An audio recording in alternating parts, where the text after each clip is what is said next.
ಯಾಕೆಂದ್ರೆ ನಾಳೆ ಬೆಳಿಗ್ಗೆ ಯಾರು ಕೋರ್ಟ್ಗೆ ಹೋದ್ರು ತಿರ್ಗಾ ಏನಾಯ್ತು ಇನ್ನೊಂದು ಬೇಡ ಅಂದ್ಬಿಟ್ಟು ಫಸ್ಟ್ ಆ ದುಡ್ಡನ್ನ ಬಿಡುಗಡೆ ಮಾಡಿಸ್ಕೊಡೋಣ ಅಂತ ಮಾಡಿ.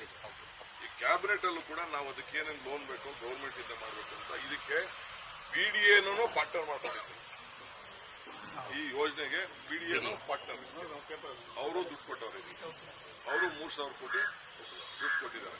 BDAನೂ ಇದಕ್ಕೆ ಹೆಸರು ಬಿಡದಿ ಅಂತ ಮಾಡಿರ್ಲಿಲ್ಲ, ಇದು ಗ್ರೇಟರ್ ಬೆಂಗಳೂರು ಅಂತಾನೆ ಮಾಡಿರೋದು. ಯಾಕೆಂದ್ರೆ ಅಮೆರಿಕ ಬೆಂಗಳೂರಲ್ಲಿದೆ ಜಮೀನ್ ಅಂತ ಬರಬೇಕು, ಬಿಡದಿ ಅನ್ನೋದು. ಹೌದು, ಲಂಡನ್ ಅಲ್ಲಿ ನೋಡಿ ತೋರಿಸ್ತಾ ಇದ್ದೀನಿ, ಅವರೆಲ್ಲ ಕಾಯ್ತಾ ಇದ್ದಾರೆ ನಿಮ್ಮ ಮಾತಿಗೆ. ಎಷ್ಟು ನಾಯಂಡಹಳ್ಳಿಯಿಂದ ನೀವು ಹೇಳ್ದಂಗೆ 17 ಕಿಲೋಮೀಟರ್ 18 ಕಿಲೋಮೀಟರ್ ಏರಿಯಲ್ವೇವೋ ಏನು. ಈಗ ಇದನ್ನು ನೈಸ್ ರೋಡ್ ಸ್ಟ್ರೈಟ್ ಮಾಡಿಸ್ಬಿಟ್ಟೆ. ಈಗ ಈ 6 ಕಿಲೋಮೀಟರ್ ಸ್ವಲ್ಪ ಮುಂದಕ್ಕೆ ಸರಿ ಮಾಡ್ಬಿಟ್ರೆ ಹೋಗಿ ಬಿಡದಿ ರೈಲು ಸೋಂಪುರದಿಂದ ಜಾಯಿನ್ ಆಗೋಯ್ತು. ಅದು ಎಲ್ಲ ನಾನು ಅದನ್ನು ಏನ್ ಮಾಡಿದ್ರು ನೈಸುನು ನಿಲ್ಸಕ್ಕಾಗಲ್ಲ. ಸುಪ್ರೀಂ ಕೋರ್ಟ್ ಅಲ್ಲಿ ಹೇಳ್ಬಿಟ್ಟವ್ರೆ ಈ ಪ್ರಾಜೆಕ್ಟ್ ಆಗ್ಲೇಬೇಕು. ಅದು ಬಿಡದಿ ಏನು ಅಲ್ಲಿ ಅಕ್ವಿಷನ್ ಆಗಿದೆ, ಅದಕ್ಕೂ ಕೂಡ ರೈತರಿಗೆ ಏನ್ ಬೇಕು ಅದಕ್ಕೂ ರೈತರಿಗೆ 1-2 ಕೊಡ್ಲೇಬೇಕಾಗ್ತದೆ. ಅವ್ರು ಏನ್ ಬೇಕಾದ್ರೂ ಮಾಡ್ಕೊಳ್ಳಿ. ಅದು ತಾನೆ ಇದು ನಾವು ಏನು ರೇಟ್ ಫಿಕ್ಸ್ ಮಾಡಿದ್ವಿ 2 ಕೋಟಿ ಚಿಲ್ಲರೆ ಏನ್ ಮಾಡಿದ್ವಿ ಅದ್ರೇನ್ ಲೆಕ್ಕಾಚಾರ ಇದೆ. ಆ ಪ್ರಕಾರ ಮರಕ್ಕೆ ಏನ್ ಕೊಡಬೇಕು, ತಿಂಗಳಿಗೆ ಏನ್ ಕೊಡಬೇಕು, ಇದು ಕೊಡಕ್ ಶುರು ಆಗಿದೆ. ದುಡ್ಡು ಇದೆ, ನಮ್ಮದು ದುಡ್ಡು ಇದೆ, ಬ್ಯಾಂಕಿಂದನೂ ಕೊಡ್ತಿದ್ದಾರೆ. 10,000 ಕೋಟಿ 12,000 ಕೋಟಿ ರೂಪಾಯಿ ಉಡ್ಕೋಯಿಂದನೂ ಕೊಟ್ಟಿದ್ದಾರೆ. ಬೋರ್ಡ್ ಅಪ್ರೂವ್ ಕೊಟ್ಟಿದ್ದಾರೆ. ನಮ್ಮ ಹತ್ರ ನಮ್ಮಿರೋ ದುಡ್ಡನ್ನ ಈಗ ಫಸ್ಟ್ ಕೊಡು ಅಂತ ಹೇಳಿದ್ದೀನಿ. ಮಧ್ಯಾಹ್ನ ನಾವು ಯಾವ್ದೋ ಬೇರೆದು ಒಂದೂವರೆ ಸಾವಿರ ಕೋಟಿ ತಗೊಂಡಿದ್ದೋ, ಬೇರೆ ನಮ್ಮ ಕನಕಪುರದ್ದು, ರಾಮನಗರದ್ದು, ಮಾಲ್ಕಿದ್ದು ಇವೆಲ್ಲ ತಗೊಂಡಿದ್ದಾರೆ. ಕೃಷ್ಣ ಬೈರೇಗೌಡರು ಅವರೆಲ್ಲ ಬೇಡ, ನಮ್ಮ ಜಮೀನು ನಮ್ಮ ದುಡ್ಡು ನಮ್ಗೆ ಆಯ್ತಪ್ಪ ನೀವು ಕಡಿಮೆ ಅಂತ ಬಿಟ್ಬಿಟ್ಟು ಈಗ ಕಂಪ್ಲೀಟ್ ಈಗ ನಿಮ್ಗೆ ಇನ್ನೊಂದು ಬಹಳ ತಲೆಯಲ್ಲಿ ಇಟ್ಕೊಂಡಿರಿ, ಆದಷ್ಟು ಜಮೀನ ಉಳಿಸ್ಕೊಳ್ತಾರೆ. ಶೇರಿಂಗ್ ಯಾರು ಹೋಯ್ತಿರಲ್ಲ, ಯಾರು ಬಡವರು ಕಷ್ಟ ಸುಖಕ್ಕೆ ಎಷ್ಟು ಬೇಕೋ ನೀವು ಏನ್ ಬೇಕಾದ್ರೂ ಸಾಲ ಗೀಲ ಮಾಡ್ಕೊಡ್ತೀವಿ, ಅಡ್ಜಸ್ಟ್ಮೆಂಟ್ ಮಾಡ್ತೀವಿ, ಜಮೀನು ಉಳಿಸ್ಕೊಳ್ತೀವಿ. ಈಗ ಕೊನೆಗೆ ಒಂದು ತೀರ್ಮಾನ ಮಾಡಿದೀನಿ ನಾನು, ನಿಮ್ಗೆ ಯಾರಿಗೂ ಅದು ಗೊತ್ತಿಲ್ಲ. ಏನ್ ಮಾಡಿದೀನಿ ಅಂತ ಅಂದ್ರೆ ಕೊನೆಗೆ ನೀವು ಒಂದೇ ಜಾಗದಲ್ಲಿ ನಿಮ್ಗೆ ಕೊಡ್ಬೇಕು ಅಂತ ತೀರ್ಮಾನ. ಈ ಸಣ್ಣ ಬಿಟ್ಬಿಟ್ಟು ಒಬ್ಬರಿಗೆ ಈಗ 1 ಎಕರೆ ಹೋಯ್ತು ಅಂತಂದ್ರೆ ನಾವು 9,000 ಬರ್ತದೋ 9,600 ಬರ್ತದೋ ಏನ್ ನಾವು ಕ್ಯಾಲ್ಕುಲೇಟ್ ಮಾಡಿ ಲೆಕ್ಕ ಹಾಕ್ತೀವಲ್ಲ, ಆ ಪ್ರಕಾರ ಒಂದೊಂದು ಏರಿಯಾನೇ ಕೊಡಬೇಕು ಅಂತ ಮಾಡಿ ಒಂದೊಂದೇ ಬ್ಲಾಕ್. ಆಗ ನೀವು ಯಾರಿಗಾರು ಜಾಯಿಂಟ್ ವೆಂಚರ್ ಕೊಟ್ರಿ ನಿಮ್ಮ ಆಸ್ತಿಗಳನ್ನ ಅಂತಂದ್ರೆ ಅದಕ್ಕೆ 0.6 ಟೈಮು FIR TDR ನ ಆಡ್ ಮಾಡಕ್ಕೆ ನಿಮ್ಗೆ ಅವಕಾಶ ಮಾಡ್ತೀವಿ. Premium FIR. ಆಗ ಅವ್ನು ಯಾವುದೇ ತಗೊಂಡವನು ನಿಮ್ಗೆ ಎಕರೆಗೆ ಇನ್ನ 1-2 ಕೋಟಿ ರೂಪಾಯಿ ಎಕ್ಸ್ಟ್ರಾ ಬರ್ತದೆ. ಅವನೇ ಬಂಡವಾಳ ಹಾಕೋತಾನೆ, ಅವನ ಬಟ್ಟವನು ದೊಡ್ಡ ಬಿಲ್ಡಿಂಗ್ ಬಂದಿರ್ತವೆ, ಅವನೇ ಬರ್ತಾರೆ. ಆದಷ್ಟು ನೀವು ಜಮೀನ ಮಾರಬಾರ್ದು. ಸ್ವಲ್ಪ ಕೂತ್ಕೊಳ್ಳೆ ನೀವು.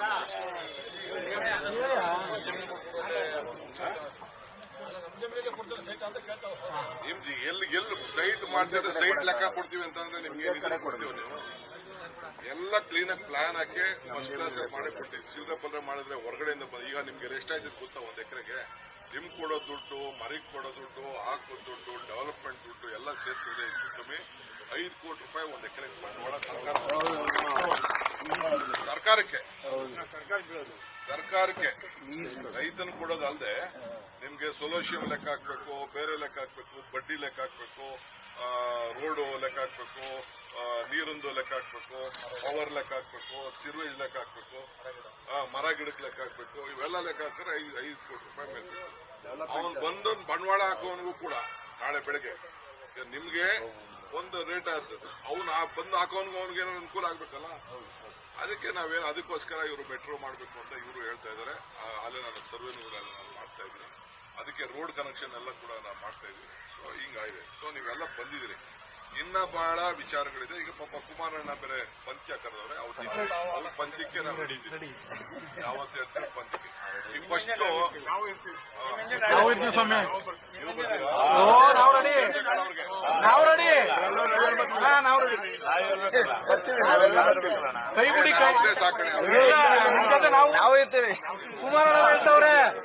ಕುಮಾರಣ್ಣ ಏನ್ ಹೇಳ್ತಾವ್ರೆ ಅಂದ್ರೆ ಅಕ್ವರೇಷನ್ ಕ್ಯಾನ್ಸಲ್ ಮಾಡಿ ಅಂತವ್ರೆ, ಸ್ಟಾಪ್ ಮಾಡಿ ಅಂತವ್ರೆ. ಯಾವ ರೀತಿ ಮಾಡೋದು ಅಂತ ಹೇಳ್ತಿಲ್ಲ, ಜನಗಳಿಗೆ ಅರ್ಥ ಆಯ್ತಿಲ್ಲ. ಡಿನೋಟಿಫಿಕೇಶನ್ ಮಾಡಕ್ ಅವ್ರು 2 ಸತಿ ಮುಖ್ಯಮಂತ್ರಿ ಸಾಧ್ಯ ಆಗ್ಲಿಲ್ಲ, ಈಗ ಮಾಡಕ್ಕಾಗುತ್ತಾ? ಅದ್ರ ಮೇಲೆ ಒಪ್ಪತ್ತಾ ಇಲ್ಲ ಜನಗಳು. ಹೌದು, ಅದ್ರಲ್ಲೇನು ಈಗ ಹೆಂಗೆ ಸ್ಟಾಪ್ ಮಾಡೋದು ಅಂತ ಒಬ್ರು ಹೇಳ್ತಿಲ್ಲ.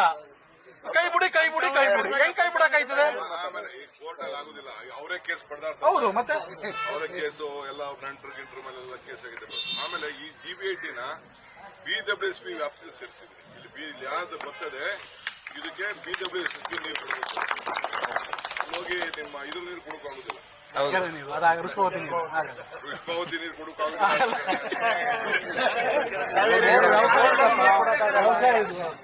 ವ್ಯವಸಾಯ ಅಲ್ಲ, ಕುಡಿಯೋ ನೀರು ಜನಕ್ಕೆ BWSP ನೀರೇ, ಕಾವೇರಿ ನೀರೇ.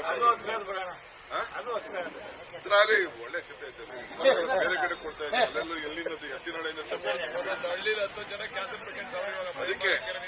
ಅದಕ್ಕೆ BWSP ನೀರನ್ನ ಕೊಡಬೇಕು ಅಂತ ಮಾಡಿಲ್ಲ. ಸೊ ಹಂಗೆ ಈ ತರ ಎಲ್ಲ ಇದೆ. ಇನ್ನ ನಾನು ನಿಮ್ಗೆ ಮಾತಾಡ್ಕೊಂಡು ಹೋದ್ರೆ ನಮ್ಮ ಈಗ KD ಈಗ ರೆಡ್ ಝೋನ್ ಆಯ್ತು, ಈ DLFಗೆ ಹಾಗೆಷ್ಟು 70 ಲಕ್ಷ 60 ಲಕ್ಷ ಆಯ್ತು. ಇದಾದ್ಮೇಲೆ 1 ವರ್ಷದ ಹಿಂದೆ 1,000 ಎಕರೆ KDB ಕೊಟ್ಬಿಟ್ರಲ್ಲ, ಅವಾಗೆಲ್ಲ ಹೋಗಿದ್ರೆ ಒಮ್ಮೆ ಯಾಕೆ ಮಾತಾಡ್ಲಿಲ್ಲ? ಆಗ 1,20 ಲಕ್ಷ ಹೇಳಿಲ್ಲ. ಡಿನೋಟಿಫಿಕೇಶನ್ ಮಾಡಿ ಅಂತ ನಾನೇ ಮಾಡೋದ್ ಕಂಡಿಡಿಯ, ಯಾರು ಬಂದರು? ನಾವು ಗಲಾಟೆ ಮಾಡ್ದು ಅಡ್ಡ ಹಾಕೊಂಡವ್ರನ್ನ, ನಾನೇ ಮಾಡ್ಬೇಕು, ಯಾರು ಬಂದರು? ಇದೇ ರೈತರನ್ನ ಅಪೋಸಿಟ್ ಮಾಡ್ತಾರೆ ಅಂತ ಕೇಳಿದ್ರೆ, ಅವಾಗ ಹಳೆ ಸಂದ್ರ ಮಾಡಿದ್ರಲ್ಲ ಎಲ್ಲೋಗಿದ್ರಿ ಅಂತ ಕೇಳಿದ್ರೆ ನಮ್ಗೆ ಅವಾಗ ನಮ್ಗೆ ಗೊತ್ತಿಲ್ಲ, ನಮ್ಗೆ ಬೇಕು ಇವಾಗ ನಮ್ ಜಮೀನ್ ಬೇಕು ಅಂತ ಹಂಗ್ ಮಾತಾಡ್ತಾರೆ. ಅವಶ್ಯಕತೆ ತಕ್ಕಂತೆ